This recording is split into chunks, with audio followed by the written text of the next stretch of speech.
This week, I traveled back to the year 1977, and surprise, surprise, I found a bad guy.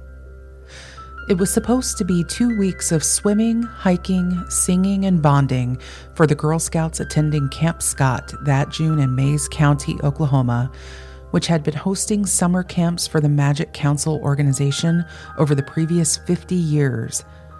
That long tradition would come to a horrific end when 3 of those Girl Scouts, Denise Milner, Lori Farmer, and Michele Guse, were found early one morning, brutally slain on a trail about 150 yards from their shared tent. The case would ignite the largest manhunt in Oklahoma history and stoke racial tensions between whites, natives, and other minorities who make up a large portion of the state's population, as well as demonstrate the potential limitations of DNA testing and other forensic science to fully pinpoint a suspect. Today, my friend Jayson Blair of the Silver Linings Handbook is back with me, so join us for this special 3-part series, which begins today on Vintage Villains.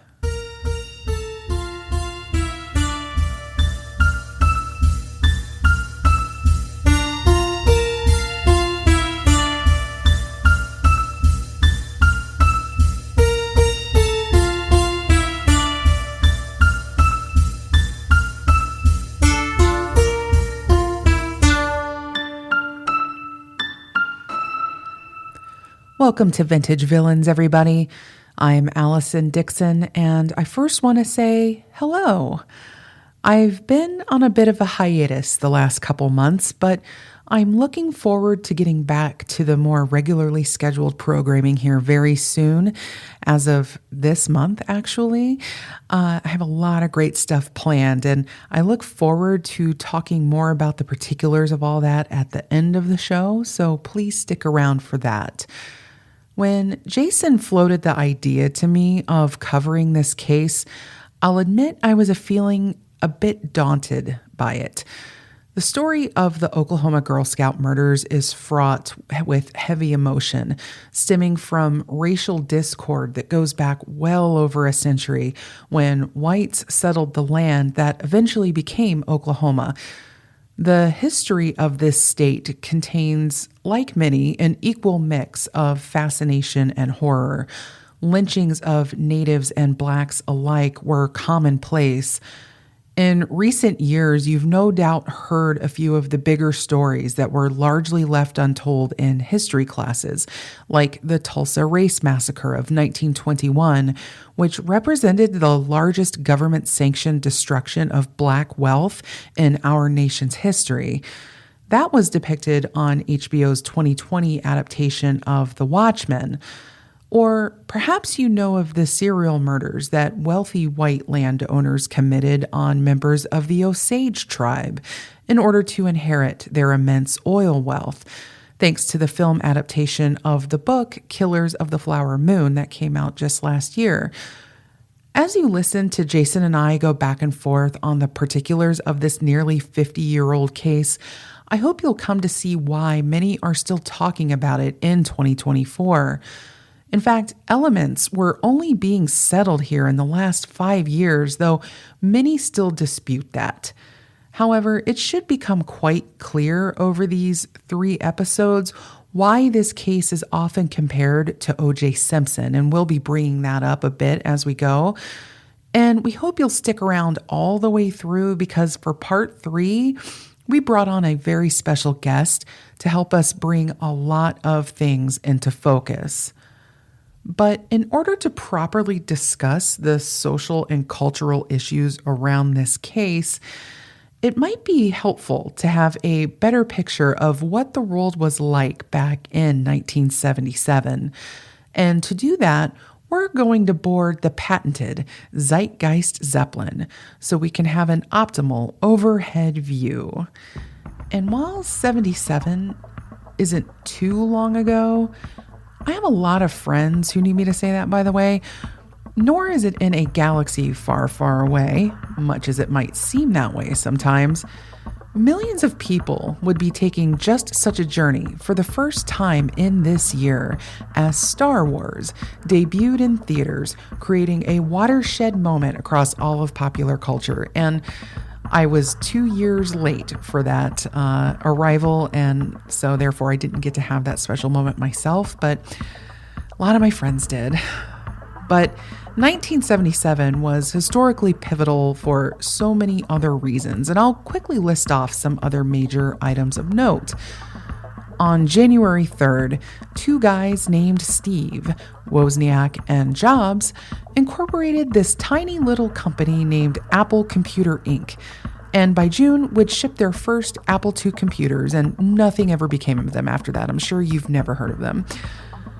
On January 20th, Jimmy Carter was sworn in as the 39th President of the United States, representing an earnest hope by voters that a kindly peanut farmer from Georgia would be the best way to help us recover from the political tumult and corruption of the first half of the decade.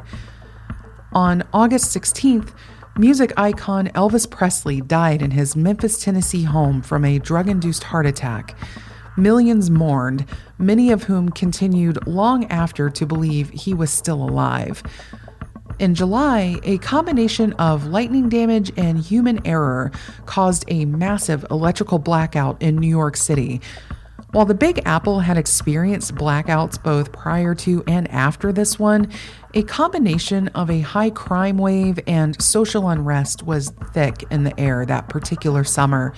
And by the time the lights came back on, there were 4 dead, more than 500 injured, 4,500 arrested, and more than 1,600 buildings looted or destroyed by fire. In February, the Space Shuttle Enterprise took its maiden flight, hoisted by its mothership, a Boeing 747. And speaking of the Boeing 747, the jumbo jet was at the center of the deadliest aviation disaster in history when 2 of them collided on the runway at Tenerife Airport off the coast of Spain in the Canary Islands, killing a total of 583 people. Oof. That's awful. Now, those were some of the main events, but what were people watching and listening to in the meantime? Well, in January, the TV miniseries Roots premiered, based on author Alex Haley's biographical book about a young African man, Kunta Kinte, who was kidnapped and sold into slavery in the United States. Kinte, by the way, was played by LeVar Burton, living legend. Burt Reynolds and Sally Field also took to the road in Smokey and the Bandit, a movie that reflected a lot of the culture around truckers and CB radios, which I elaborated on a little in the Lion Sisters episodes, which you should definitely check out if you missed them. One of my favorite albums of all time, Fleetwood Mac's Rumours, released early that year and hit number 1 on the charts. Around the same time, you would have also picked up songs from David Bowie's Low album or Paul McCartney's new tune, Maybe I'm Amazed, on the radio dial. Bob Marley's Exodus album released in early June, bringing us hits like One Love or Jamming. Later that summer, you'd also be able to pick up Lust for Life by Iggy Pop or Movin' Out by Billy Joel. In other entertainment, radio host / shock jock Howard Stern began his broadcasting career, and The Brady Bunch aired its final episode. Also, the 10th James Bond film, The Spy Who Loved Me, starring Roger Moore, hit theaters, and if you weren't playing Space Invaders or Pac-Man on your brand new Atari 2600 game console, or you didn't have your nose buried in Stephen King's latest book, The Shining, you could read headlines about Hustler magazine publisher Larry Flynt causing all kinds of trouble for himself with the courts over charges of obscenity.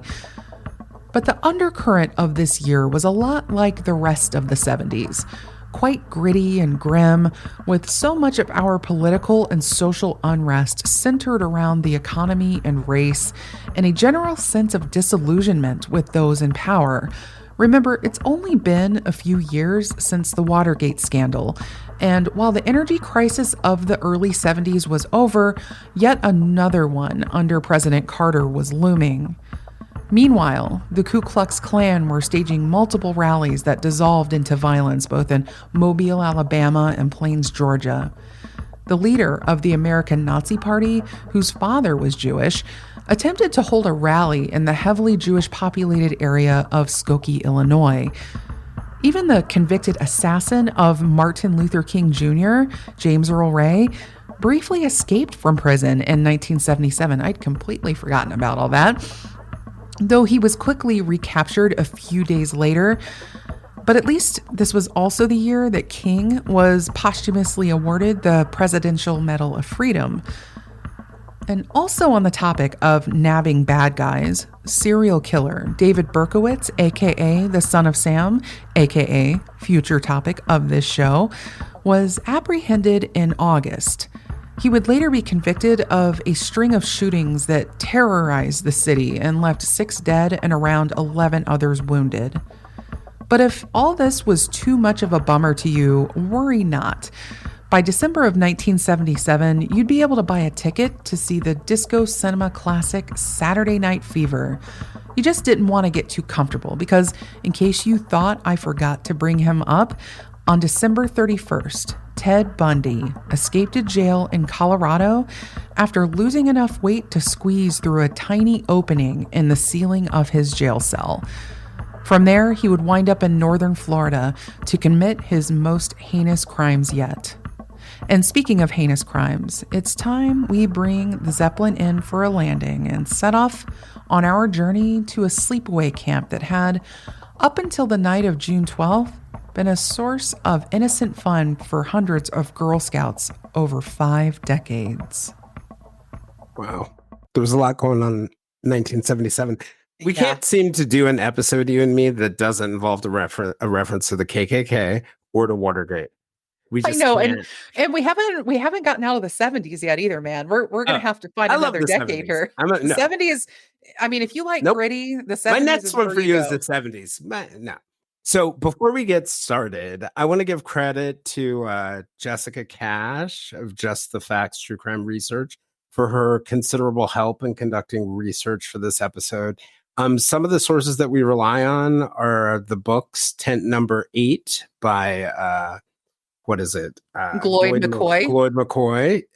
Someone Cry the Children by Dick and Mike Wilkerson, who investigated the case. Shattered Justice by J.D. Morrison, and Camp Scott Murders by Sue Kelly. Also, we relied on the True Crime Garage podcast series on the case, the 2022 Hulu Keepers of the Ashes documentary. And another great set of great resources were newspapers like the Oklahoman in Oklahoma City.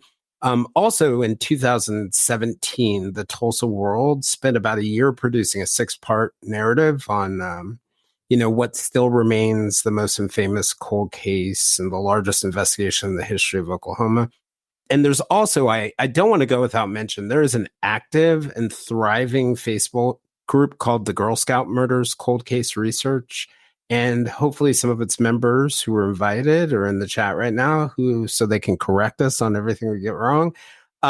They probably know this case and its players better than anyone. And there is, as you will find, lots of conflicting information out there. In the reporting, there was conflicting information in the pretrial and the trial. So we're just going to do our best and, correct ourselves along the way. But before we jump into that, before we jump into the sort of the present, just an homage to the past and the idea, we come here to do these kinds of podcasts and these kinds of episodes.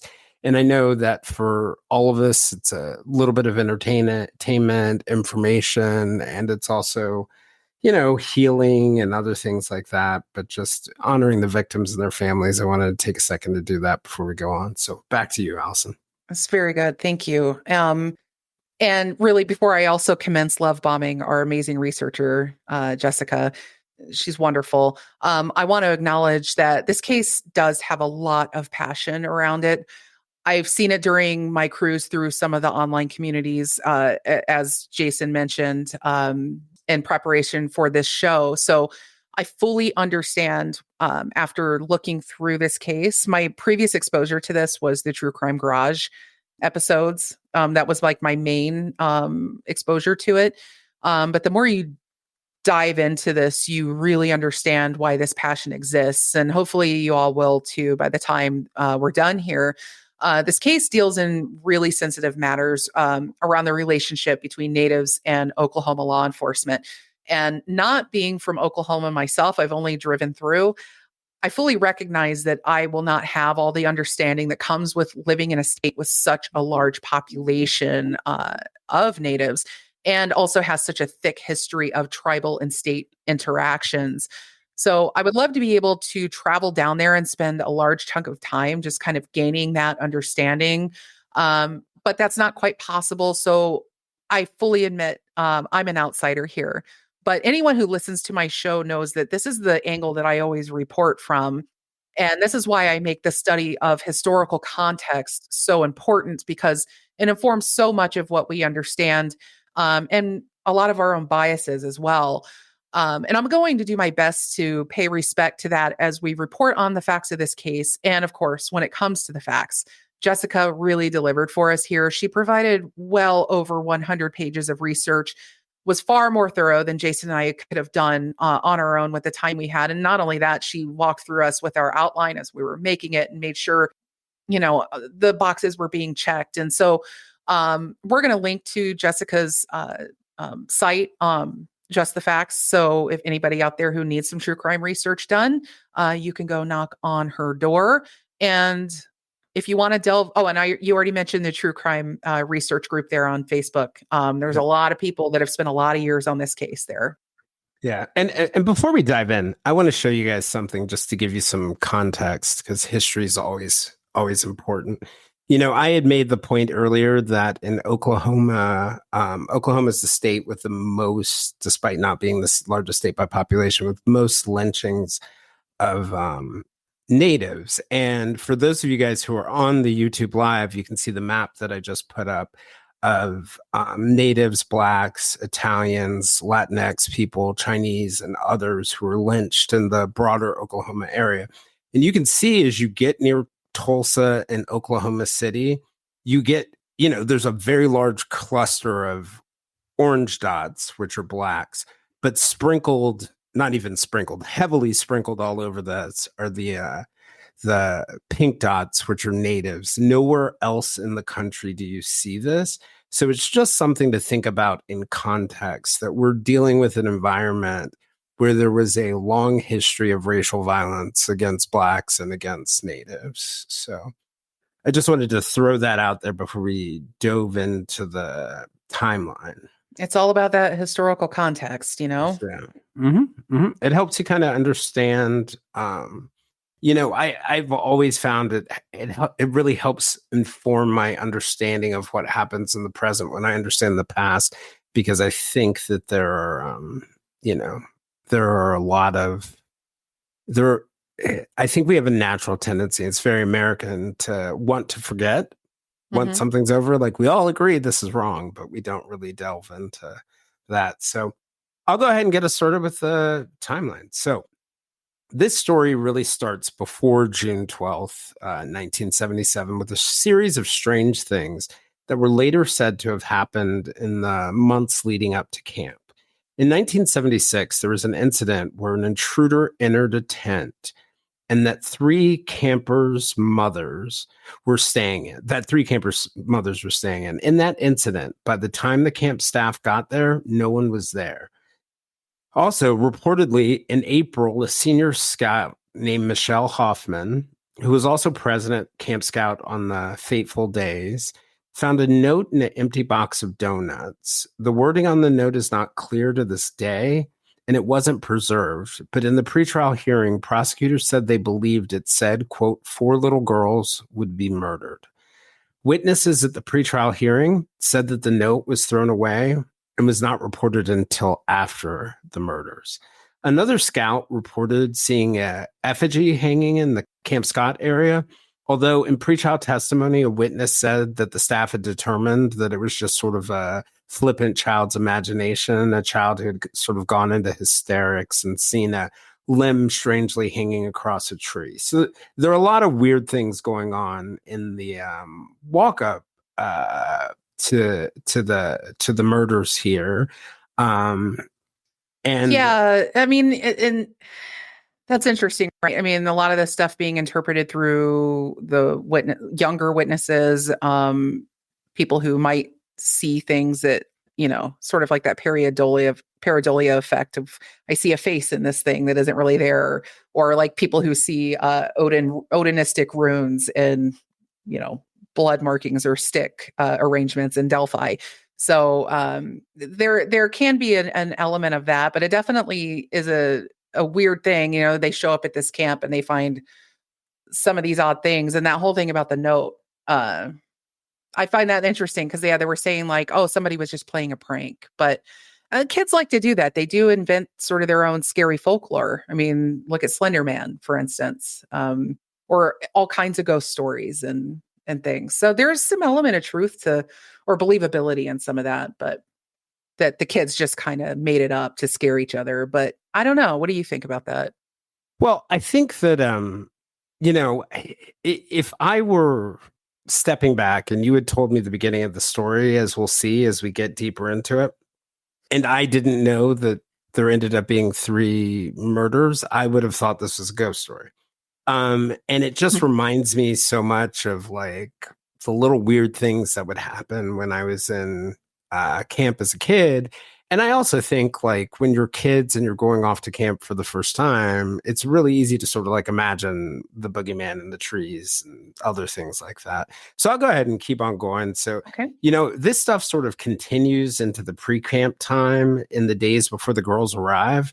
A counselor named Judy Hall reports seeing a strange man in her tent. Hall said that she was in her tent when a man came in the back of the tent, and she just laid there, not exactly what she's sure what she saw. Also, during pre-camp in June, counselors noticed damage to one of the tents that had been repaired by the time the girls got there, including at a minimum a rip in the fabric of one of the tents. The day camp was supposed to start. Some of the counselors arrived early, a couple hours before the buses of kids. And while unloading their luggage into their tents, they noticed someone had cut the flap off of tent number 6 in the section that we're going to be talking about. It just seems like, I mean, if this was all as it sounds, I mean, it sounds like somebody was living in and around the camp during the time it was sitting vacant between camping trips. I wasn't clear like how often the Well, that's camp was funny you being said used. that. I was like, my thought was like, there's some camp counselor jacking everybody up. I mean, honestly, it's very possible. I mean, because I don't know if a transient type individual would be out there because it's kind of out in the middle of nowhere. I mean, I know a lot of people, around the area kind of knew those woods really well, but they probably already knew that it was an active campsite place, and there was always groups of people coming in and out of there. So it's kind of interesting. And they've been doing this for 50 years. There was no history of things like this happening before. I mean, I wasn't able to, clear on whether or not that was possible if this had happened before, and they just kind of said, it's just somebody messing around, whatever. Oh, People do yeah. this every year. Well, So I think human nature, right? Like yeah. you hear hoof prints, you're not thinking zebras, you're thinking like horses are coming by, maybe. Yeah. Um, and so I think people probably thought it was spooky, but yeah, you probably wouldn't think much of it. Like I would, yeah, I wouldn't think much of it. Yeah. Yeah, probably not. I would probably need to see a little more. But I think too, back then, just people were like, kids will be kids. Well, also, I think in retrospect, right? Like Oh it yeah. sounds like somebody was living around there. Mm-hmm. Okay. So I'm going to go ahead and pull up another slide for you guys to show you the girls. And we'll go ahead and introduce you to them. So we've got, we're on June 12th, 1977. And so about 140 Girl Scouts arrive at Camp Scout this day for a 2-week stay at a stay away camp. So they're all staying away from their parents. Many of them for the first time. So for 10-year-old Denise Milner, this was her first trip to Camp Scout. Denise lived with her family in Tulsa, and she was said to be a straight A student who was also shy and a nervous girl, and she was worried about going to camp. On the bus to that camp, we had mentioned her before, was one counselor, a senior scout named Michele Hoffman. And she'd later say that Denise already seemed homesick before arriving at camp. She said in the Keeper of the Ashes documentary that she could tell that she was not happy about being there. But Michele sat with her on the bus, and Denise's mother, Betty Milner, asked Michele if she could help find a way for Denise to call home. And Michele promised Betty that she would look after Denise. Another counselor described Denise as an old soul who especially wanted to find friendship while at camp. So the buses of the girls arrived, and this is Denise. For those of you who are on the live, so the buses of the girls, they arrived between 2 p.m. and 3 p.m. Dee Elder, a counselor at the camp, testified in the pretrial hearings that that's when this happened. Dee had been a Girl Scout since second grade, had become a counselor about 2 years earlier. The camp's director, Barbara Day, put the arrival time squarely at 3 p.m., according to her testimony. So according to Dee Elder's testimony, all the girls were taken over to the areas where they would be camping around 3:30 or 4 p.m. Once the girls all arrived at camp, they were split into different areas with 27 of them placed in what would be known as the Kiowa unit. The girls, and I will pronounce everything wrong, the girls were, according to the book, Someone Cried the Children, allowed to select their tent mates. And after selection, Lori, Michele, and Denise ended up together. And for those of you who are in the live, this is Lori. This is Michele. And that last one was Denise. So, the unit that they were, and what happened, the book says that the girls were left because they didn't know anyone else in the unit and appeared too shy to sort of make friends on the bus. But the girls were introduced to each other, and the counselors felt they really got along and thought they would make a good match. So the unit that they were in is the most isolated unit in the camp. The tents were arranged in a horseshoe shape, and each group was sleeping 4 to a tent other than Lori, Michele, and Denise. The girls were taken to tent number 8, and I want to say something real quickly about this. You will find that it is referred to at different points as tent number 7, tent number 8. We're going to go with tent number 8 for this episode. But they were taken to tent number 8, where they unrolled their sleeping bags. And according to Someone Cried the Children, Dee Elder said the girls in that unit had finished unpacking their belongings around 4:30 p.m. So tent number 8, is probably the furthest, or it is the furthest tent away from the counselors. And it could, depending on who you listen to, either not be seen or only partially be seen from the counselor's tent because of a kitchen, a shower block, some foliage. And for those of you who are on the live, we'll go ahead and show you the area. This gives you a map. You can see here Locust Grove, the town that's 2 miles away from Camp Scott. But this is the Cookie Trail, which leads the road that leads into Camp Scott. And you can see the red spot there is the unit that the girls are all in. And you can see how, if we go in a little bit closer, you can see how it's truly, out of all the units, the most isolated unit.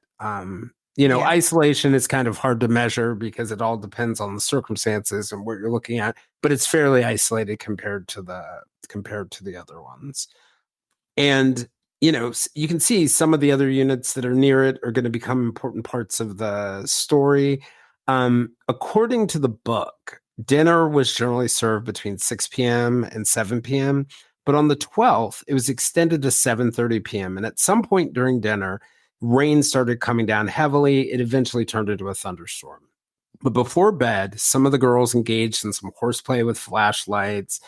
According to one of them, 10-year-old Amy Sullivan, another first-time camper, At about 8 p.m., the counselors held a camp meeting with the girls in the kitchen, conducted a head count, and concluded that all the girls were present.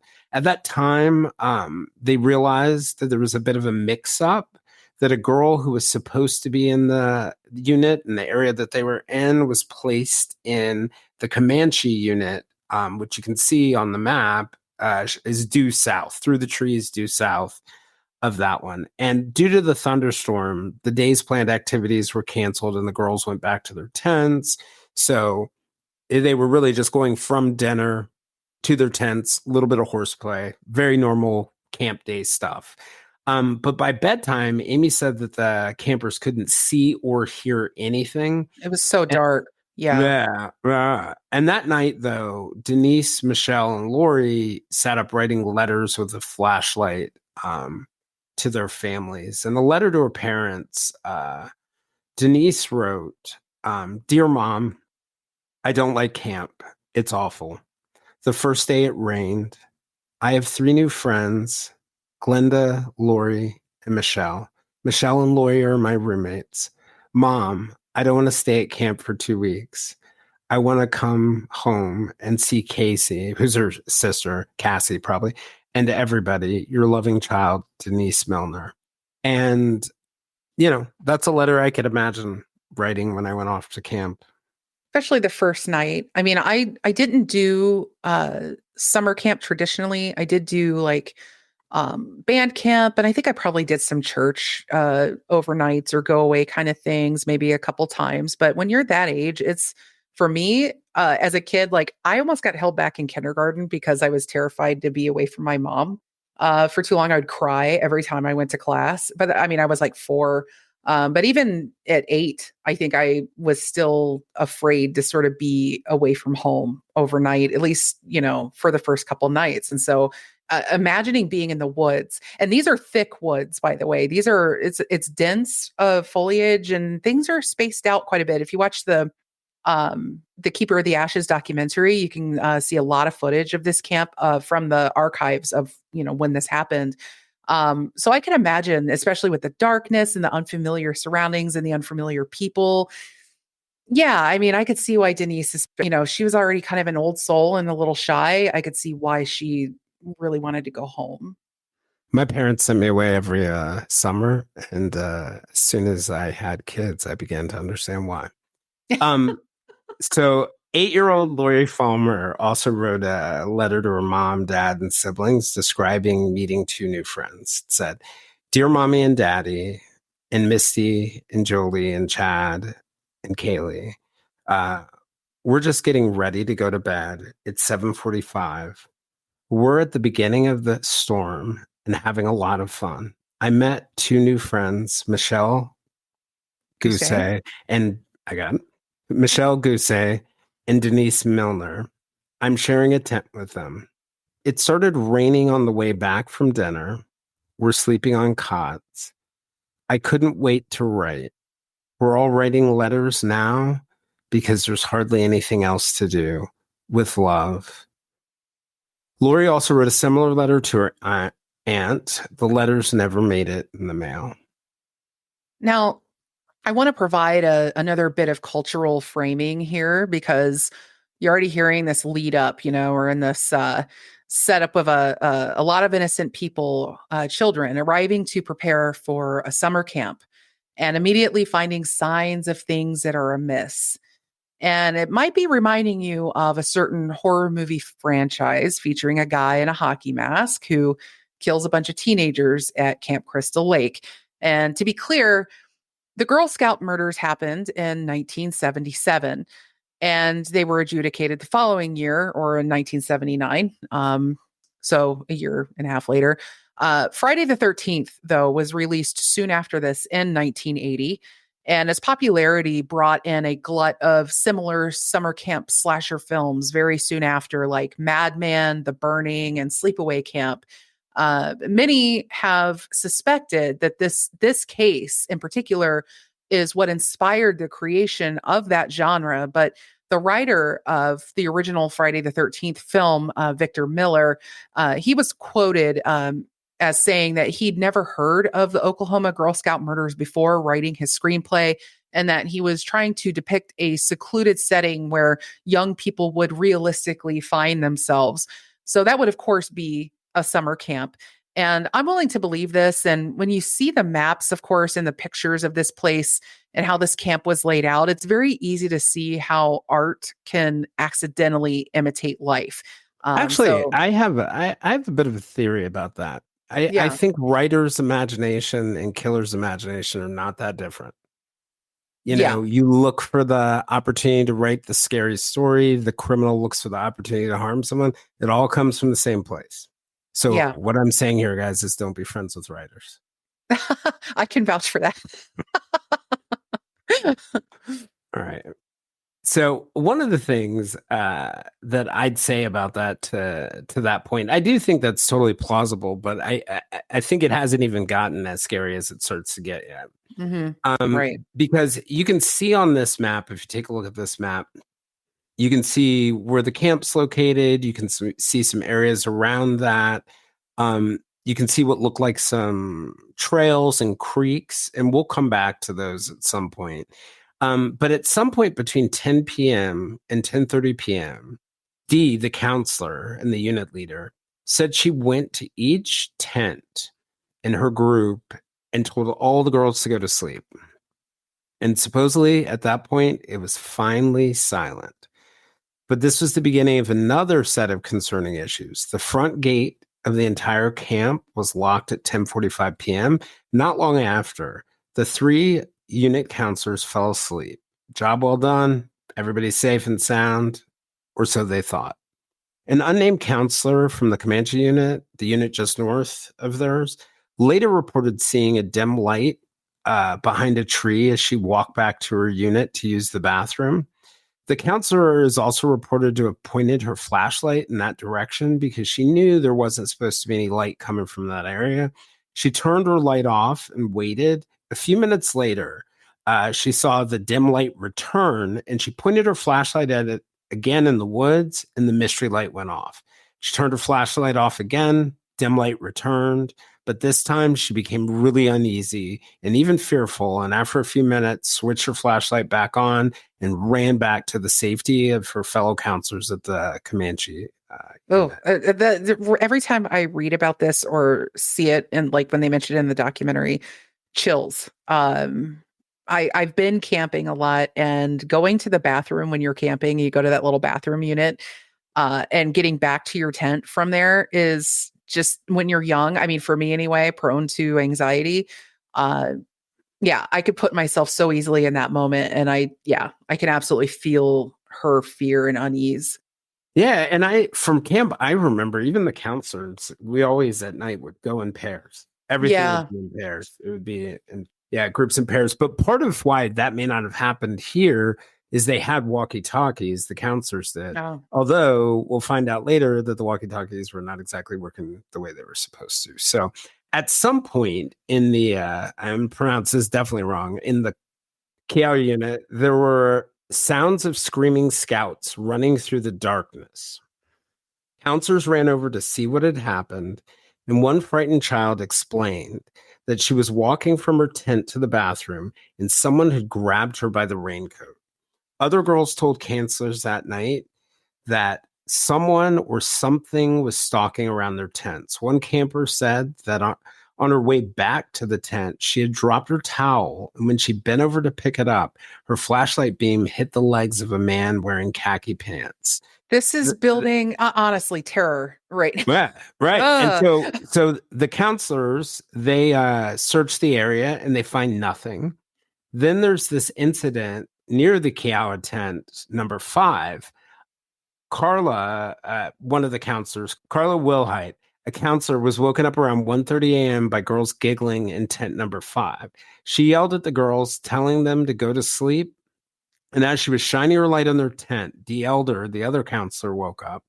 As they were sitting awake in their cots, Dee and Carla heard a noise that caused each of them, they said, to give each other a questioning look. They described it as a low, guttural moan. And I want everybody to remember those words, low, guttural moan.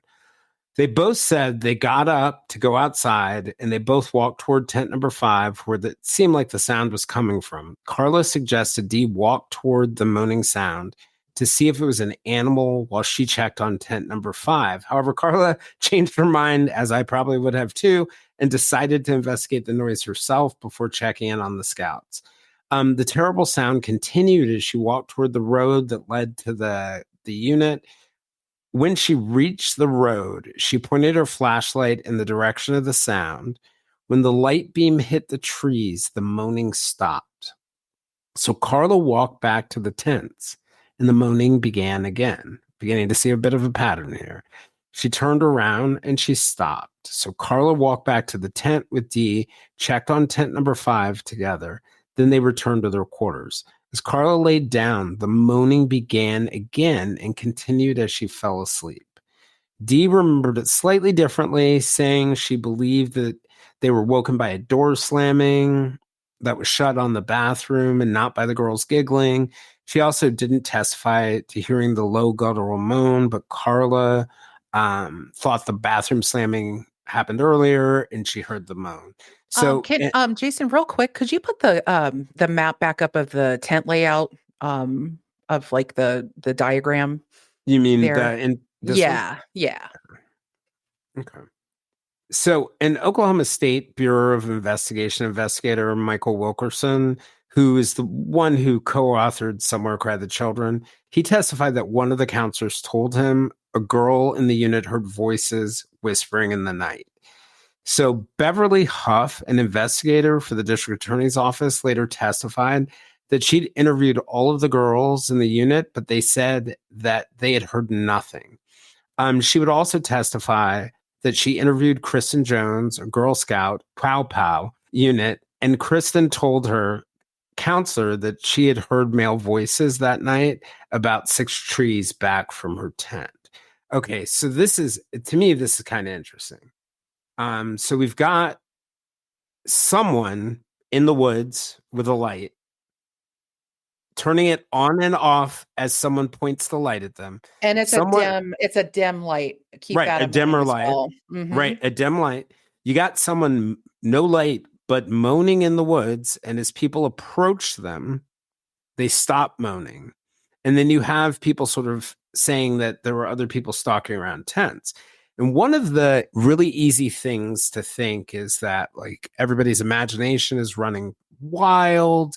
Or the other piece is this all in retrospect, right? Are people remembering or misremembering things in retrospect? But some of these things were reported that night, which I thought was kind of interesting. So it's not all sort of a retrospective in the sense that we have this ability that as humans, when something bad happens, to start to look for the clues and the signs and sometimes see signs that weren't really there or exaggerate things. But because some of these things involve counselors and they were reported that night, that tends to lend some credence to it. Also, they did more steps. Like if it was just like I was laying there and I heard this moaning, but they didn't do anything, but they just heard it. But the fact that they walked toward it and it responded to their flashlight or their motion and it kept happening, this repeated event to me suggests not so much like a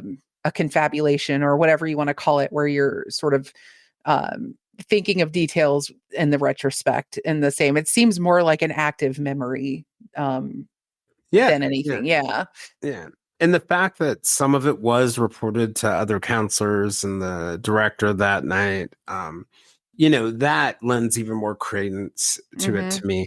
So at approximately 3 a.m., a girl in the Cherokee section of the camp, which is another unit, heard a scream.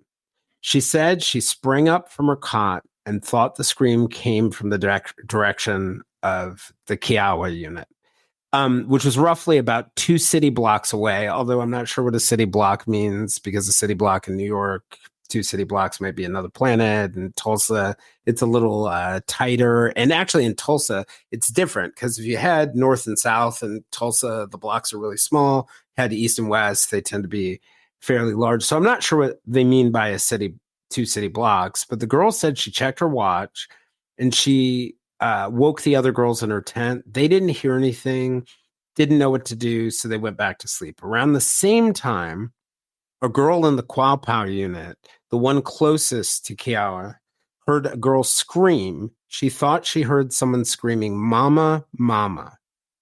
The odd thing is that all the Kiawa unit tents would be closer to tent number 8 than the unit that this girl was in.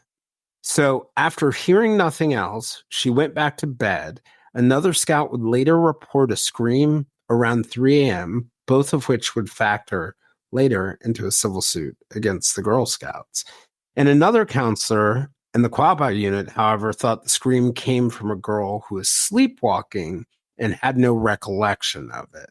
And so you're already beginning, in my mind, to see some clues that will play out later because, when you're at camp or when you're at school or as a child, they're operating, they call it in loco parentis. They are responsible for you like a parent is. So it's not just that they can throw you out and let you go, but I think what you'll find in the story that people are thinking about civil liability probably a lot earlier than you would suspect. Yeah, that was an additional ingredient in this little soup here that I was curious about, going into the research of it was what happened with the Girl Scout organization, legally, in the sense, because this is their camp. And we'll definitely touch on that a bit more going forward. But the counselor, Carla Wilhite, she woke up to her alarm at 6 a.m., according to her pretrial testimony. And she was going to have a shower when she saw Denise Milner's sleeping bag about 150 yards from tent number 8. And that's a distance. I mean, you think 1.5 football fields in the direction of the Quapaw unit. And she wondered why the girl was sleeping away from her tent, and then noticed it looked like more than one bag, sleeping bag, was lying there. Denise was found on that bag, and it was near the 2 others, which contained the bodies of Lori and Michele, though it would be a few minutes before that particular discovery was made. And of course, Jayson is putting up some images on the YouTube live of the tree where the 3 sleeping bags were found. And the counselors, Carla, Dee, and Susan, quickly did a head count of the girls. They, raced back and they put their hands on each girl just to make sure they were there. And Carla and Sue began at tent number 2, and Dee began at tent number 8. So it sounds like they were kind of working toward the middle. And you can see on the diagram there the distance between the counselor's tent and the other tents. Things are pretty spaced out here, But Dee, she quickly came running back and said that tent number 8 was empty. And Carla was reported to say that maybe they're asleep, sleep in someone else's tent. I mean, if somebody got scared in the night, maybe they, people move around. If you think about kids at a slumber party, things like that tend to happen as well, But Carla was reported to say that maybe they're asleep in someone else's tent. And so they continued to count. Carla went back to tent number 8 and noticed blood on the floor and on the mattress. The sleeping bags, to answer a viewer question, she was asking where the sleeping bags were found. I believe I would have to scroll. Allison, you haven't learned. You don't indulge them on the live. You answer in the chat. Oh, you're absolutely right. Well, you cut that. But Jessica, no, grab that one. The sleeping bag was discovered 150 yards from tent number 8 in the direction of the Quapaw unit. And thank you, Jennifer, because our editor is going to really thank you for getting that one in. But Dee, she quickly came running back and said the tent number 8 was empty. Carla was reported to say that maybe they're asleep in someone else's tent, so they continued the count. And that's when she found the blood at tent number 8. And Carla then ran to the nurses' quarters, telling Susan and Dee to keep the girls in their tents. Susan instead then went to where Carla found the bodies and screamed as she bent down and touched one of the other lumps in the sleeping bags, and she felt no movement. And according to my recent watch of the Keeper of the Ashes documentary, my own interjection here is the girls that were still in the sleeping bags, Lori and Michele, they were at the very bottom of the tent, or I'm sorry, at the very bottom of the sleeping bags, which suggests that the killer had sort of slung the bags over his shoulder, sort of like a gunny sack Mhm. kind of thing. And so they just kind of weren't easily detected at that point. If you look at, I don't think we have pictures of the actual sleeping bags at the base of the tree, but they are in the documentary, and you can just get a sense of, it just looks like a pile of sleeping bags there. So I don't think they immediately assumed that the girls were inside the sleeping bags, although that was like a point of contention later in the investigation. So, but Dee then told Susan to return to the tents to ensure the scouts stayed inside, while Dee ran to her car at the staff house and drove to the director's house. And according to the director, she said they had to run and drive because the counselor's walkie talkies were not working. But the claim in the book, Shattered Justice, that Barbara Day ran the Girl Scouts director, or that she was the Girl Scouts director in Tulsa, ran to the Girl Scouts director in Tulsa before calling the police. However, Barbara testified later that she phoned the highway patrol first and then went to the Girl Scouts director. So there's a little bit of discrepancy there on like who was called first, who was brought in first. And Jason, Can I tell yeah, you a go funny ahead. story? I got a good Yeah. story. So this reminds me. So like the whole idea, I was not at all shocked that when I was first reading about this part of the story, I was like, is she going to call her lawyer first, or is she going to call her the police first? Because I remember this time when me and the boys, Jay and Sean, and I think Bonnie and her mother, we were at a car dealership. And Jay is like deathly allergic to bees. And he got stung by a bee, right? And so we ran to the general manager to get them to call for an ambulance, right? And so the general manager calls somebody over, one of his people, and tells them probably to call the ambulance as he picks up the phone to call the dealership's attorneys. I mean, like my head was about to blow off. But one of the things that I realistically realized that as soon as they found out that there was a dead scout, the Girl Scouts were probably thinking about their liability as much as they were thinking about the rest of it. And I think you see that in what happened in that next step when they call the parents and tell the parents that, sorry, your daughters have died in an accident on Mm. camp. And they didn't, the parents found out they were murdered on TV, right? Yeah. Yeah. And so many like factors at play there, especially when you're talking about an organization, and an organization is multiple heads clustered together into one. So whenever they're brought this huge information, all those heads are working independently and simultaneously, so I can imagine they're trying to cover every base at the same time. um And I but think part of it is people like to believe they know what they would do in certain situations, but oh when their yeah. back is against the wall, very often, even in very sad situations like this, what people do is they think about themselves Uh, and the impact of yeah, or you're thinking about the logistics too, right? I mean, my husband was in a car accident about it was about 8 years ago, and he called me when it happened, so I knew he was alive, and he said he was safe. But the first main thing that went in my head was, oh my god, I got to call Geico and get this ball rolling here. You know what I mean? It wasn't like I wasn't thinking about my husband's safety and well being. It was like, oh crap, I have to think about my insurance and all that. So it kind of feels like, yeah, we celebrate that things turned out okay, but you have to, there's a lot of things you got to think about at once. And it's not as romantic, it's not romantic or always this like fuzzy, sweet, thing. Yep. So, but the Girl Scout executive, Bonnie Brewster, called the parents of Lori, Michele, and Dee and told them their daughters had died during the night in an accident.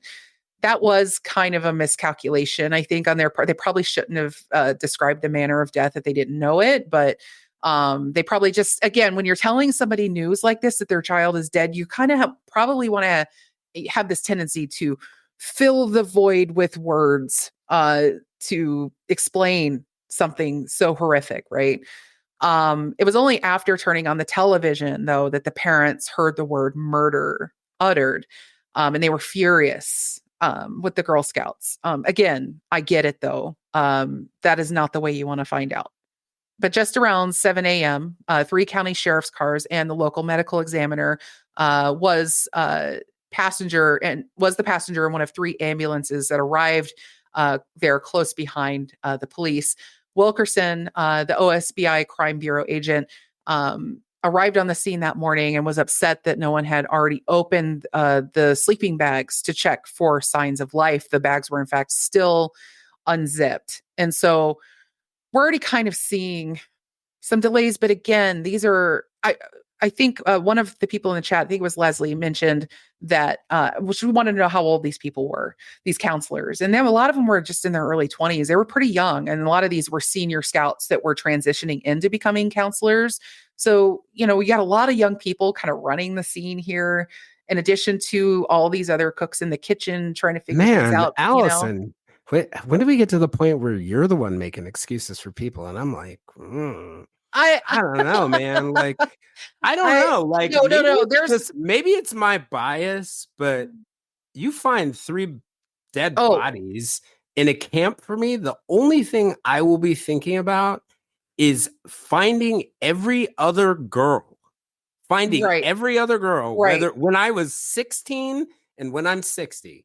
It will still be the same, finding every other girl and making sure they're safe. And they kind of did, and they did. I mean, they were running back and doing counts. I mean, maybe but the only thing I would be thinking about, I wouldn't be thinking about lawyers, wouldn't be thinking about what I'm going to have for dinner. I would be thinking about how do I find I'm not every saying girl. what I would be thinking about and doing, but I am trying to probably put myself in the heads of these people that are running this. I'm the guy who runs the sympathetic podcast that, like, I don't know, wants to understand the depth of the serial killer's I would want to know.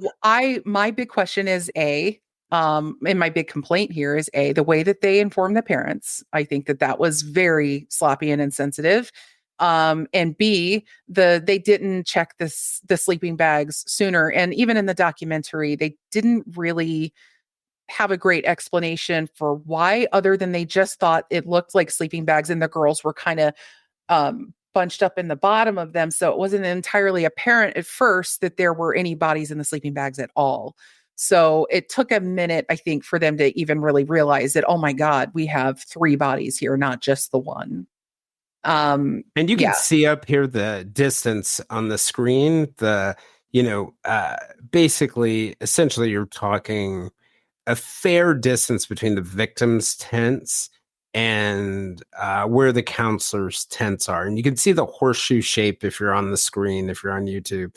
You can see the horseshoe shape of the tents, and that the girls' bodies are found far from where their actual tent was. So quite a bit. Yeah. Yep. So what happens is eventually the investigators arrive on the scene. They unhook the remaining flaps of tent number 8, and its cots were said to have been sort of carefully moved outside the tent. The cots belonging to Michele and Lori were said to be saturated in blood.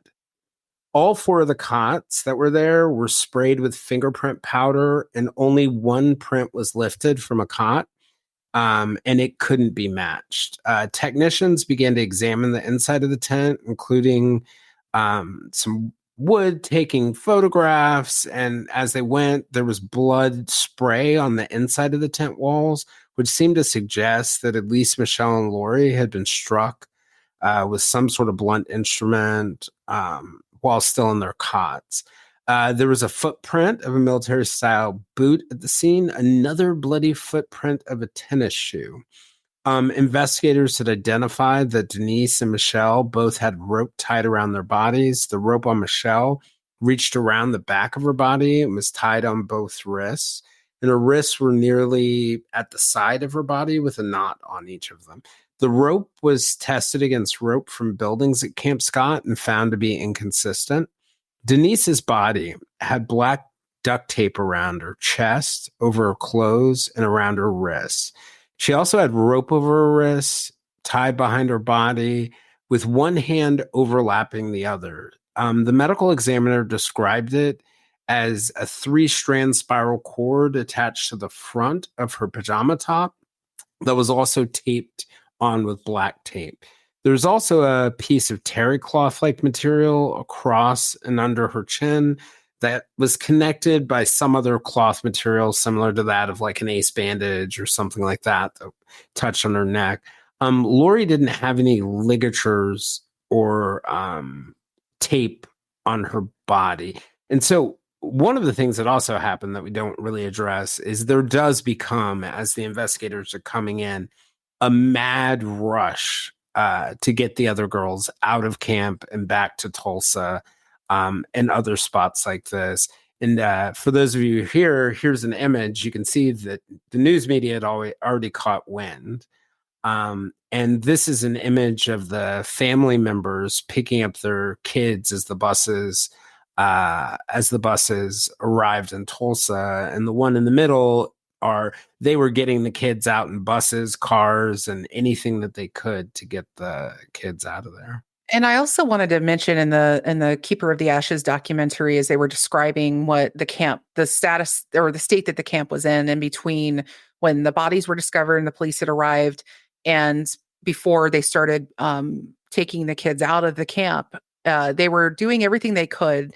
This was according to, I think, Dee Elder, one of the counselors who was interviewed, to keep the kids distracted because they didn't really want to scare them or let them know. They knew something was up, but they didn't know the details. And she described the sound of the camp as police were arriving and they got out of their cars and they could hear the Girl Scouts singing and they could hear their voices through the woods because they had taken them on a hike to try to distract them and get them sort of away from everything. And they were singing songs. And so it was this very sad dichotomy of this awful event that had happened and this innocent kind of beautiful sound of singing children in these woods. And that just kind of hit me as I was watching it too. Yeah. And, I mentioned Lori didn't have any ligature tape on her body, but she was also deceased. Yes. On the evening of June 13th, so we're talking about the next day, at about 9:45 p.m., 3 officers took a report from a man nearby on a ranch who said that the night before there had been a burglary there. And there was also a footprint of a military-style boot left at the scene. That man, Jack Schroff, said he had been burgled repeatedly and not reported it because normally it was only food and small items that were stolen. And then a few days later, on June 16th, 2 squirrel hunters named Willis Ray Thompson and his brother-in-law, John Colvin, discovered a cave about 3 miles from Camp Scott. And at least 3 caves were eventually found. And for those of you guys who are here, you can see the map of the caves above, and you can see on the right side of the screen, that's Camp Scott. And you imagine vertically the Cookie Trail runs, and those are the 3 caves that they had found nearby. And you can see also on that map where the ranch fits between what they call Cave 1 to the south, and then Cave 3 and Cave 2 to the north. So Thompson and Colvin, the squirrel hunters, said they had found 2 empty red bread sacks full of flour under some rocks at the entrance to the cave that they had found. They also found newspapers at the scene, and someone had used newspapers to wipe themselves after defecating. The newspaper was later found to bear the same date as newspaper found in a flashlight, and the date was April 17th, 1977. So Thompson and Colvin took the flour to Camp Scott and spoke with some law enforcement who were still there, and that led the law enforcement back to the cave. They also said they found 2 wadded up wedding photographs, and in a cave that authorities later linked to a man named Gene Leroy Hart. They had found a records clerk at the Granite State Reformatory. It's also called penitentiary in some places, who had said Hart had assisted him in the development process, which in theory meant he could have taken copies for himself. In one of the caves, investigators found a pair of sunglasses in a glasses case that were later identified as being stolen from camp counselor Susan Emery. There was a roll of masking tape that was said to match the tape around the flashlight that I just mentioned, and that it was indisputable based on a tear mark in the flashlight. And I'm not sure whether there's all that much validity to tool markings on duct tape I have anymore. seen I've seen some interesting cases, sort of as an aside, like in my sort of watching forensic files days, where I've seen cases be solved by being able to match, say, a garbage bag to the roll that like the garbage bag was torn from, and then they were able to actually find out like what lot that was because of how it was identified. I mean, it was I can't remember the exact case, but I do very much remember that particular element. Maybe my fellow true crime junkies out there would know. But as far as tape goes, because the way tape tears when you're tearing tape, it doesn't seem quite as consistent as something like a manufactured roll of, say, garbage bags that have a seam already, cut into them for you, on a machine. So, yeah, when you say indisputably, and in our outline, you have that sort of in quotations. I Scare completely quotes. get it. It's scare quotes. Thank you.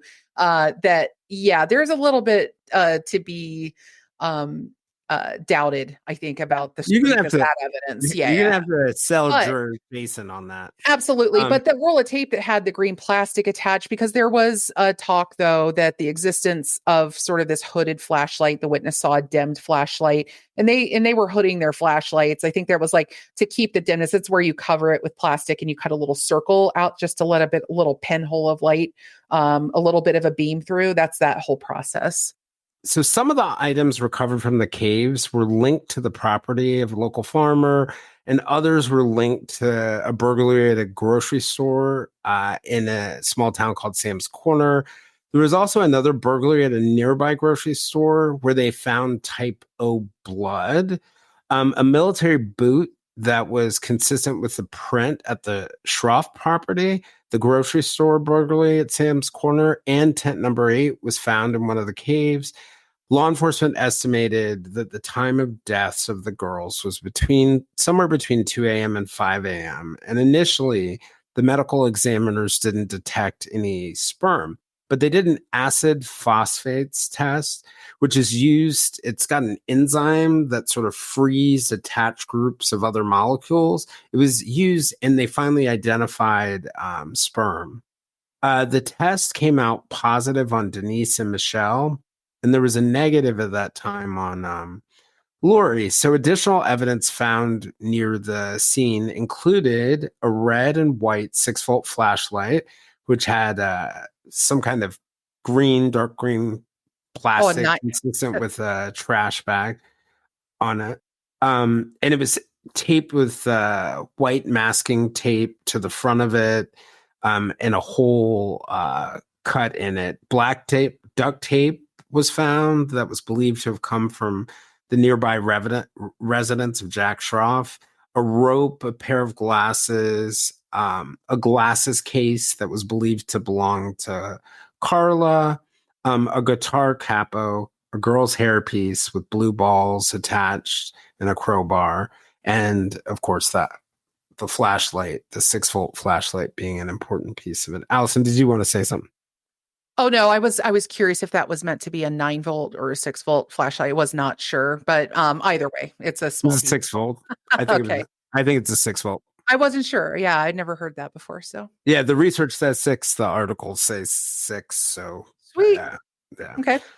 So investigators also concluded that Denise and Susan's purses had been stolen, and that Carla and Susan, the two counselors' glasses had been stolen. One witness later testified that her unit's leader's purse was also stolen. So investigators found two bloody shoe prints inside and outside. One print was from the tennis shoe, like I said, and one was from a military style boot.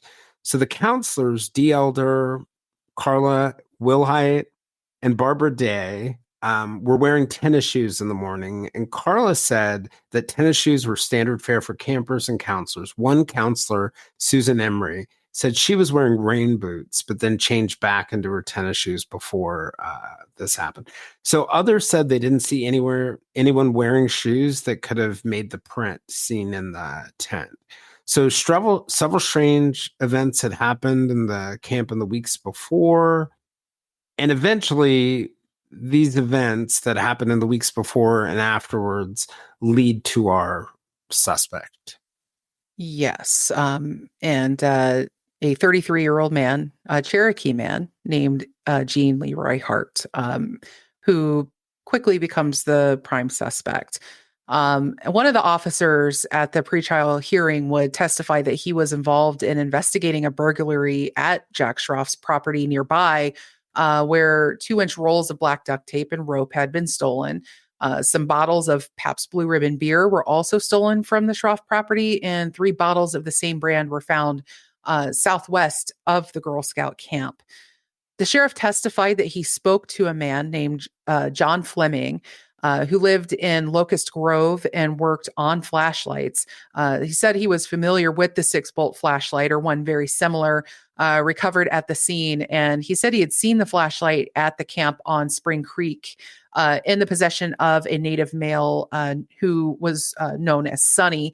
And Sonny was a nickname, a family nickname given to Gene Hart.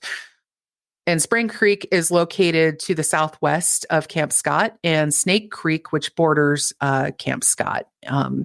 And we'll put that up on the screen there for folks to see. John Fleming said that he had put newspapers in the flashlight battery compartments, and newspaper was recovered from the battery compartment of the flashlight.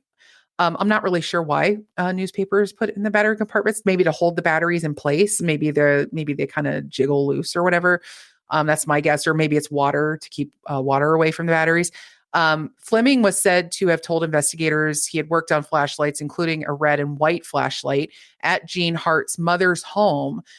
Gene went by the name Sonny, as I mentioned a second ago. The sheriff showed him the flashlight that was found, and Fleming said he had worked on one just like that. It's kind of an interesting and very specific thing to be able to remember. Fleming told investigators that he had visited the camp on nearby Spring Creek, and he saw a native male named Sonny at the camp with the flashlight in late August or early September of 1976. And that the flashlight was sitting under a tree, as well as a homemade spear gun made from surgical tubing, a pair of tennis shoes, a pair of military type jungle boots, a green piece of canvas material that he believed was being used as a tent or a shelter. Fleming said that Sonny also had a hand axe that law enforcement was never able to recover. Fleming said he drove Sonny or Gene Hart to is it Tahlequah, Oklahoma, and left him at a stoplight as you entered the town from the north, where a workman's boot store was located. Oh, yeah. And just to clarify, our researcher said that Fleming claimed that the newspaper was to improve the contact with the battery. So, yeah, that was kind of my guess, too. Yeah. Thank you for that. Fleming said, he drove Sonny to Tahlequah, Oklahoma, and left him at a stoplight as you entered the town from the north, where a workman's boot store was located. Investigators testified that they believed that the wounds would have matched the axe that disappeared. And Jason has a note here, and I agree with it. We're not sure how the science behind that works. I mean, I guess you could kind of get an idea of sort of the size of the wound depending on what the axe. If it's like a small hatchet, I don't know. Yeah, I mean, size, depth of the wound. But the thing that I would imagine, the only thing I also think an axe on bone, the type of cut on the bone is the other piece of it. But Yeah, I'm not exactly sure how you match an axe other than its size. Too small, too Yeah. large. But I Yeah, mean, we kind of like see a that in knife. I cases. don't know. We see that with knives today. Like you'll get 10 experts saying that it couldn't be done with this knife or it could be done with this knife, and Yeah, blades are never a lot of tough clarity. to match, and it's not like ballistics, that's for sure. So So, we have yeah, oh, go ahead and pick up from here. oh no, go for it. Go for it. Are you sure? Okay. Yeah. I think it's almost your turn. Let's see. Gary Shamel, a police officer in Locust Grove, he testified in the pretrial hearings that he was using dogs to follow the scent from a burglary at a grocery store in Sam's Corner. And while they were following the scent, they found a cabin where they took a green trash bag that was ripped in half. Um, And so you'll know how much I love the prosecutors, right?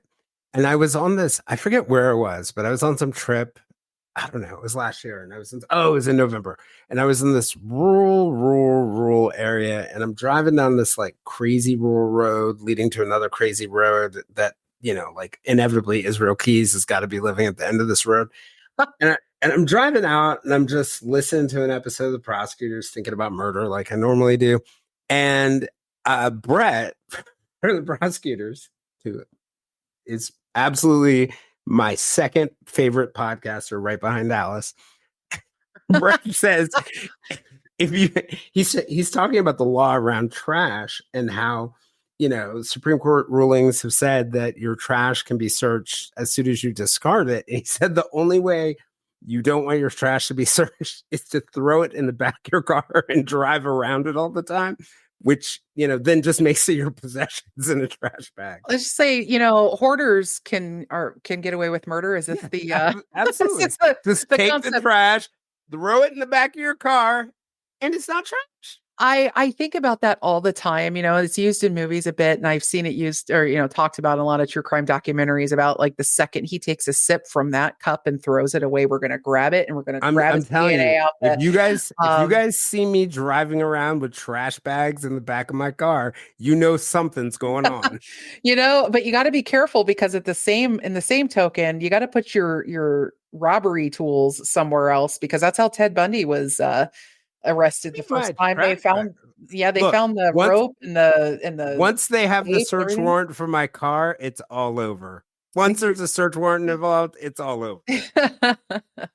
But yeah, and Brett has some other really handy tips about how to get away with murder, which is really handy whenever it's coming from a prosecutor. So, but Gene Hart was arrested on April 6th of 1978.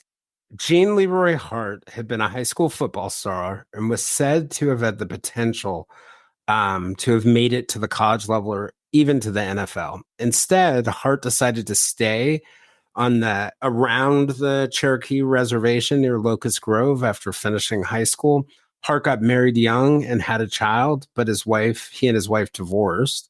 Police believe that Hart was a part of a gang in high school that had a reputation for raping high school girls in the surrounding communities. However, no criminal charges were ever filed. According to the documentary, Hart was no longer able to see his child after the divorce. The authors of the book Somewhere Cry the Children wrote that Hart's wife changed her name after they divorced. So Hart was raised about a mile away from Camp Scott and was a member of the Cherokee Nation tribe.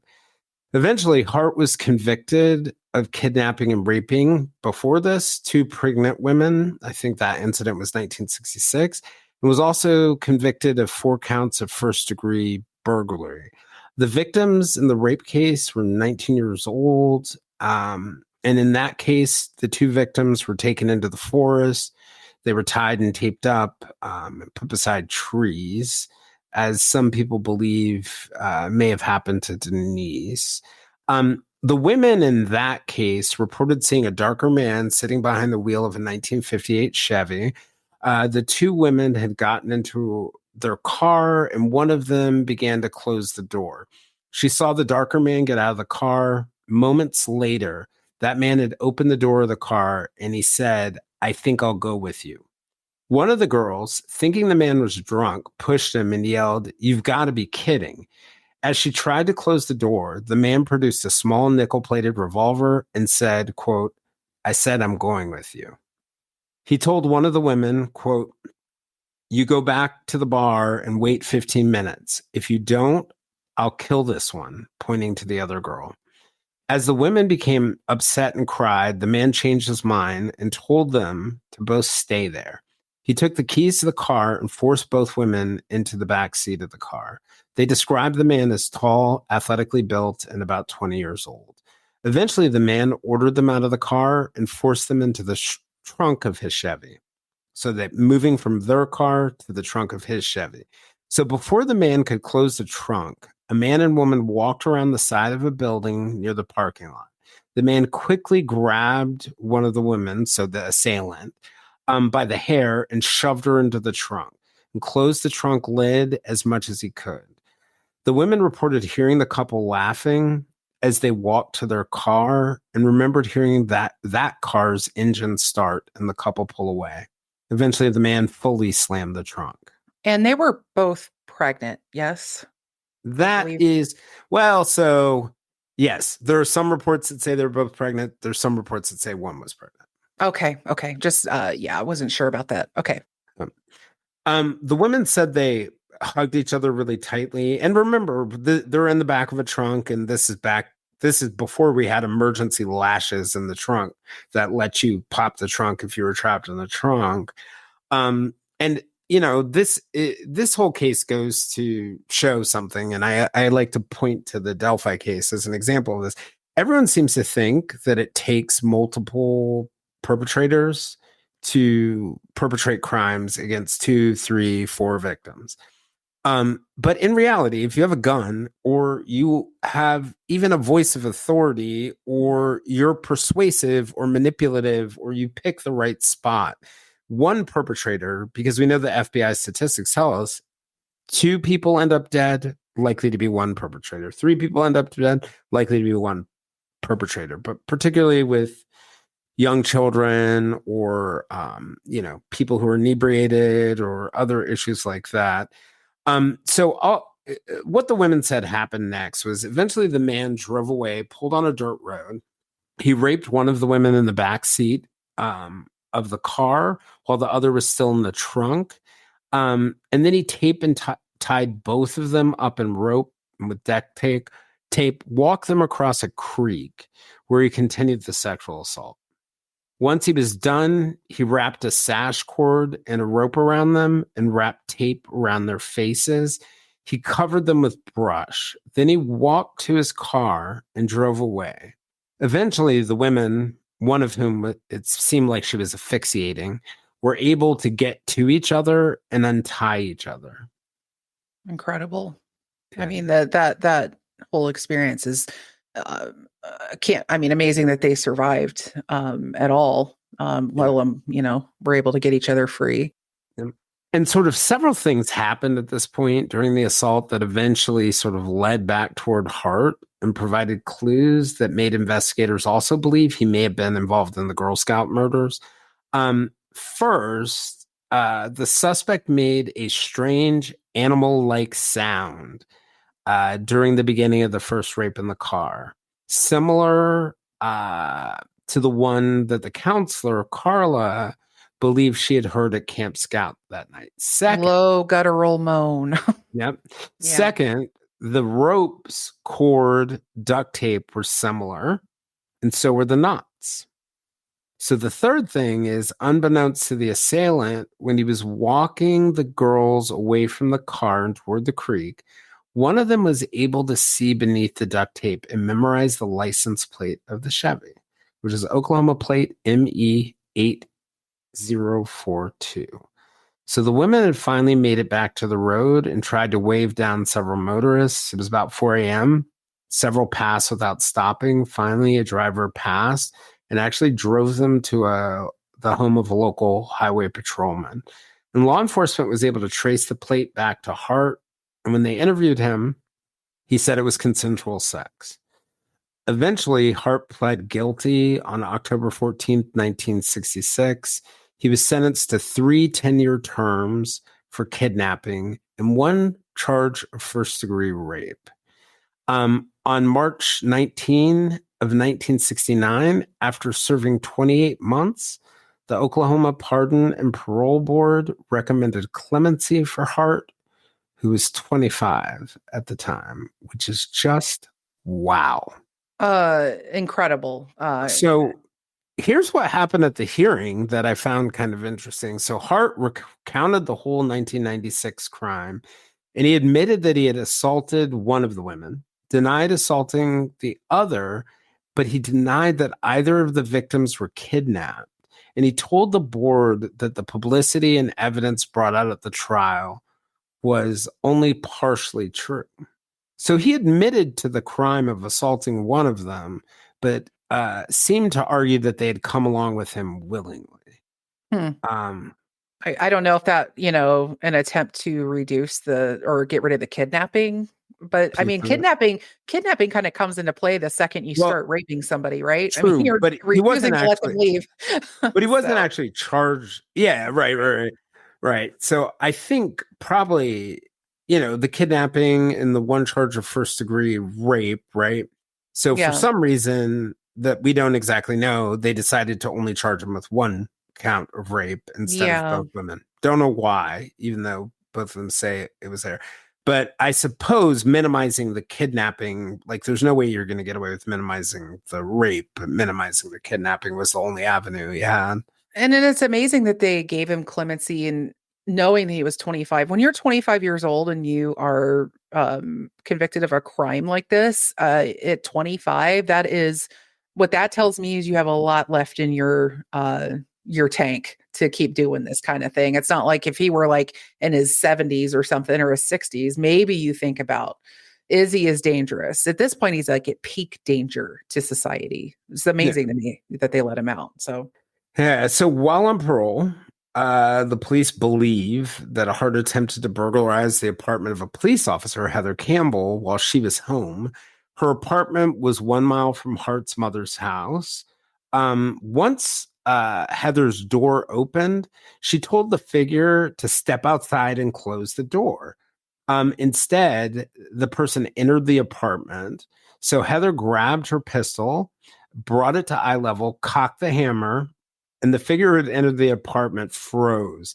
The suspect was able to escape, but Heather called the police dispatcher and officers quickly arrived.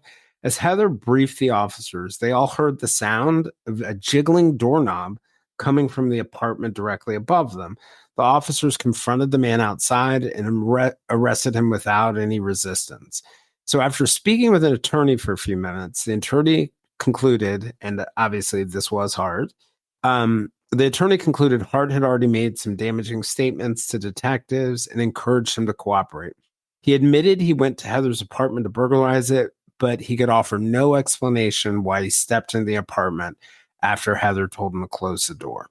And this is kind of an important fact that it might be easy to roll right by, but the fact that, so your average burglar, not that I've hung out with any, but your average burglar is looking for houses that don't have people in them, not for houses that do. And if a burglar comes across a house and they discover there's a person in it, chances are, certainly if it's at the doorway, they're going to roll out backwards. But you know who doesn't look for houses that have no people in them? Rapists and killers, right? yes. So I think that that's why that piece is so important. And one of the effects is that in Oklahoma at the time, the only way to get a first degree burglary charge was that if someone was in the residence or the location as you burglarized it. So it's just something to keep in mind. Yeah, and he readily admitted to a lot of this. Yeah. Yeah, I mean, he gave the detectives permission to search his car and his trunk. They found like all sorts of different things. They found the identification and property to like 4 other people, which led them to some more. They also found rope and cord, and Hart readily admitted to those crimes of robbing those other people. And Oklahoma, like I was saying at the time, first degree burglary required breaking and entering in the nighttime of an occupied dwelling. So law enforcement thought few people And they said few people were ever charged with it because any, like I was saying before, any sane thief would make sure the house is empty before breaking in. Also, a Um, good reason to have a dog. If they hear a barking dog, they normally keep going as mhm. well. I'm just really grateful that criminals are not smarter. So Hart was sentenced on January 20th, 1973 for those crimes. Hart turned down a plea deal to serve 10 years on all four charges and instead went to trial and was found guilty of all four. And because it's first degree burglary, he was sentenced to a minimum of 135 years and a maximum of 305 in some places. Other places say 308. Trying to calculate a sentence is so hard.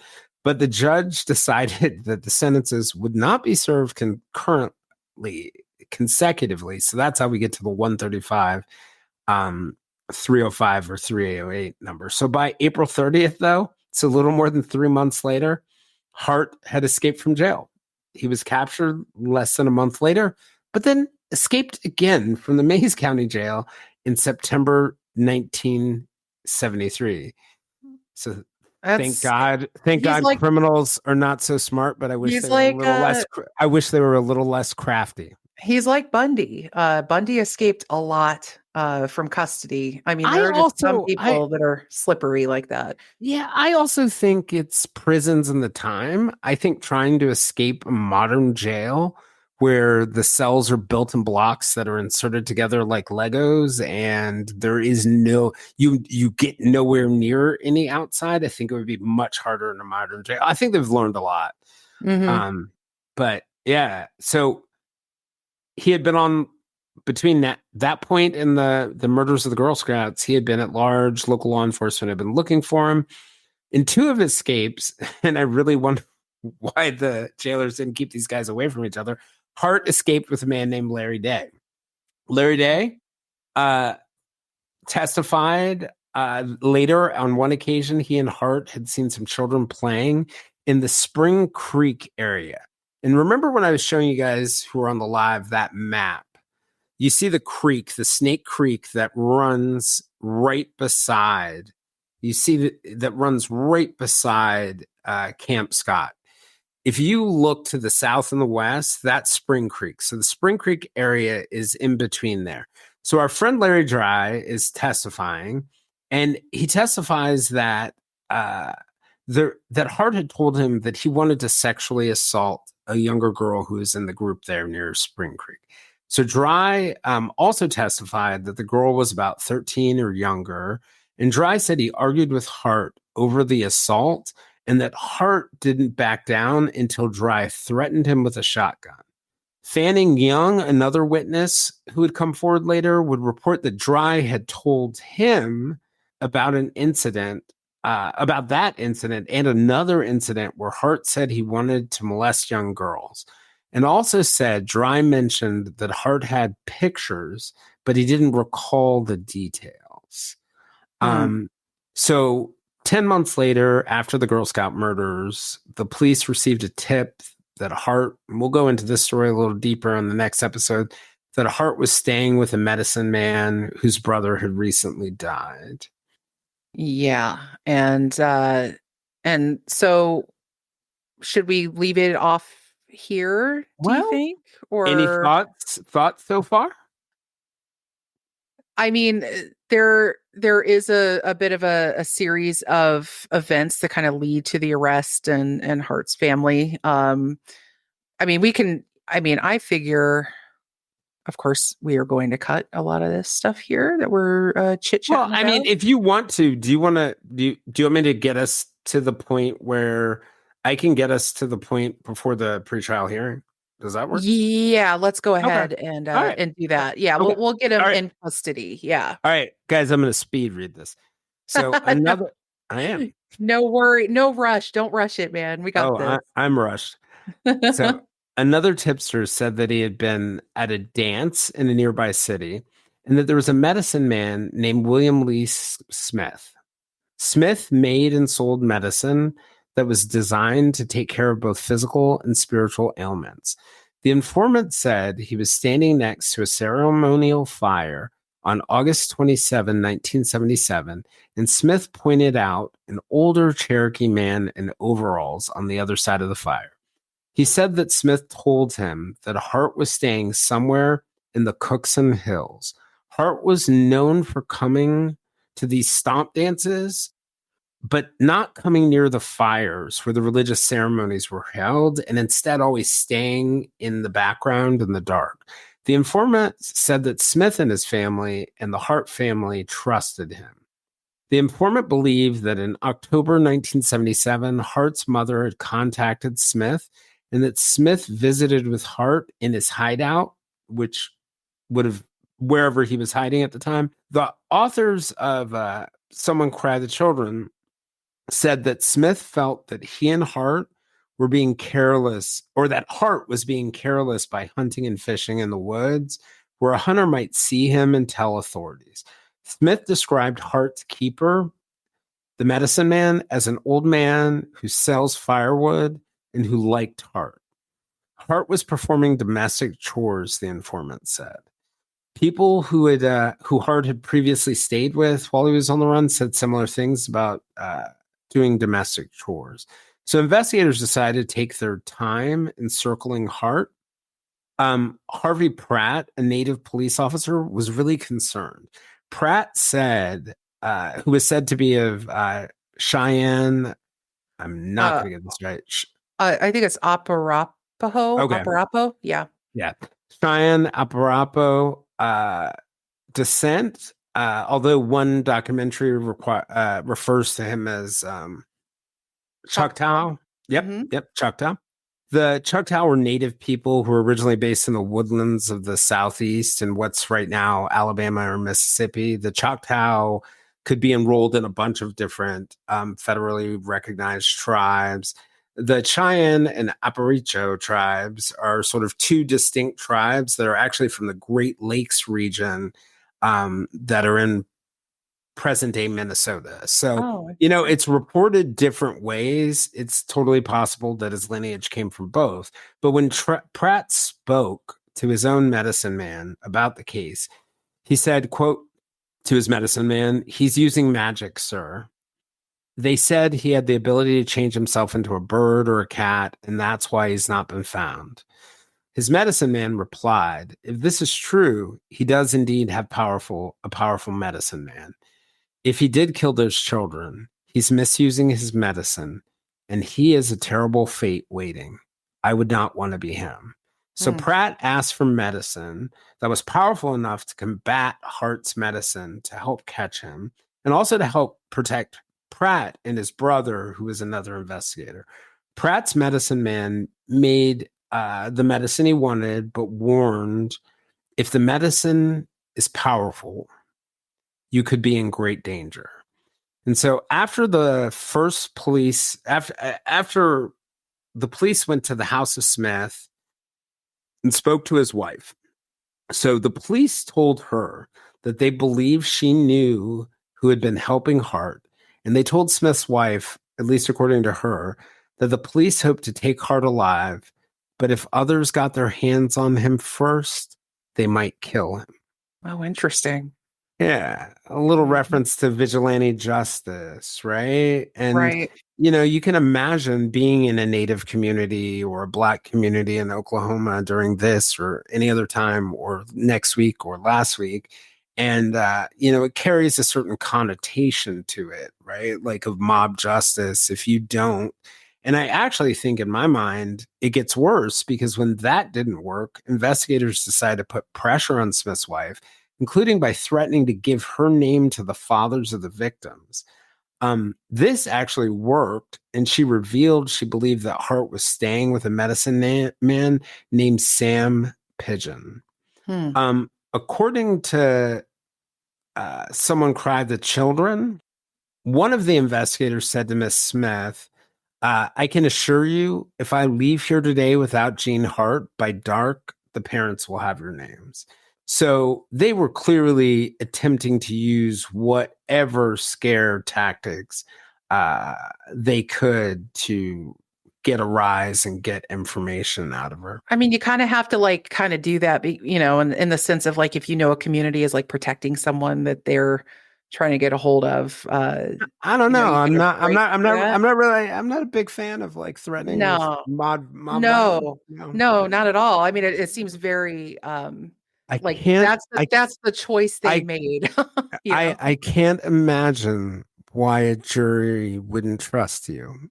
Yeah, I mean, this is very much a strong arming Hmm. situation Hmm. here, without a Yeah, doubt. and I mean, you have to. Police have the ability to do all sorts of things, but you have to recognize, and you can see this in LA too, that every time you make threats like that to scare someone, you're losing a juror.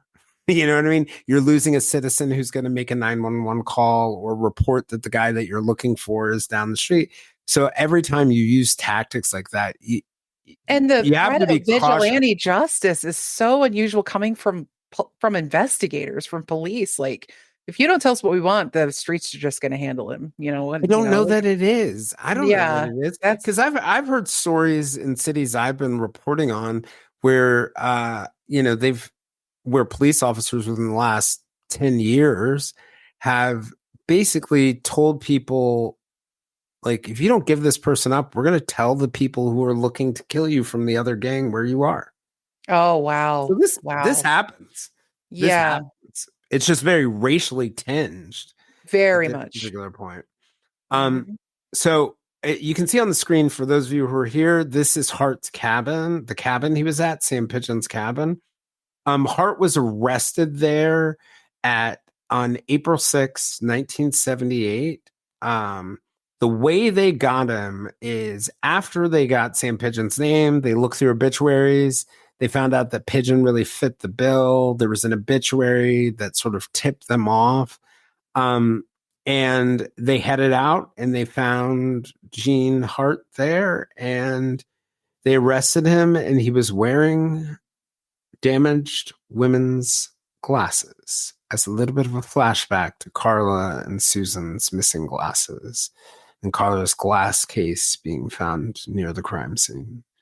And that is a very interesting detail to keep in mind as we continue to talk about, like, I I swear this feels like a October episode. It it really really does. does. It does. Yeah.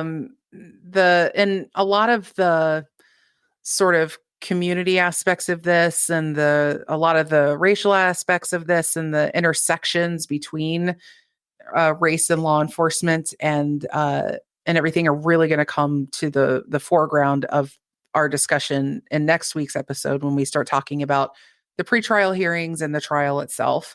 Yeah. Um, And yeah, we'll dig also into a little bit about the community's reaction to the arrest, because as you walk through the pretrial hearing, you might think that there's a fairly strong case against Gene Hart, and you're going to find that the community reaction is very different. yeah, And I think it's really easy to think that it's the Native community's reaction that's different. It is the entire community's reaction that's different. So I think we're going to spend a little time talking about law enforcement's relationship with the broader community and the specific communities. Some things about the prosecutor himself that mm, kind of complicated things. And then we're going to dive into the trial, which was sort of Oklahoma's biggest trial. This is their biggest investigation. It was put on par and it's described as in the same breath as sort of the OJ Simpson trial, in terms of both its theatrics and challenges to evidence and challenges to the theories. And then ultimately, what happened to Gary Hart, what happened to Camp Scott, and some post trial events. yeah. And we'll have some theories and everything as well. This is a good place to leave off until next week. If you found yourself missing out on those visual aids like the map slides and such we were referring to during the episode, head on over to the Vintage Villains or Silver Linings Handbook YouTube pages to check those out. Also, as promised, I said I would give you more particulars about my recent hiatus and what the future of this show holds. I first want to say that my time away and the supportive feedback I've received from my community has only reaffirmed my commitment to making this show. I'm deeply passionate about history and the way it shapes our discussions around crime, and you'll be able to expect so much more of that from yours truly.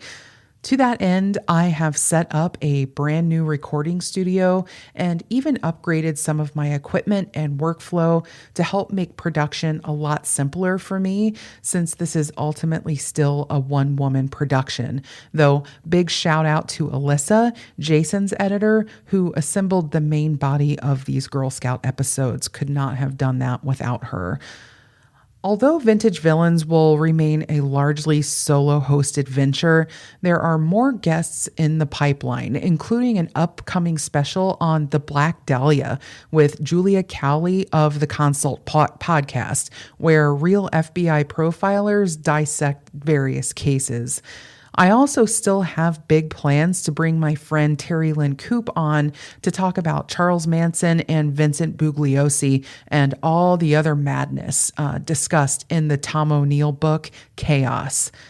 Finally, if you are wondering where the Patreon for Vintage Villains went, I did pause it during my hiatus, but that is back now too. And all the paid members can be expected to receive early episodes, insider news, and access to special live events as they happen.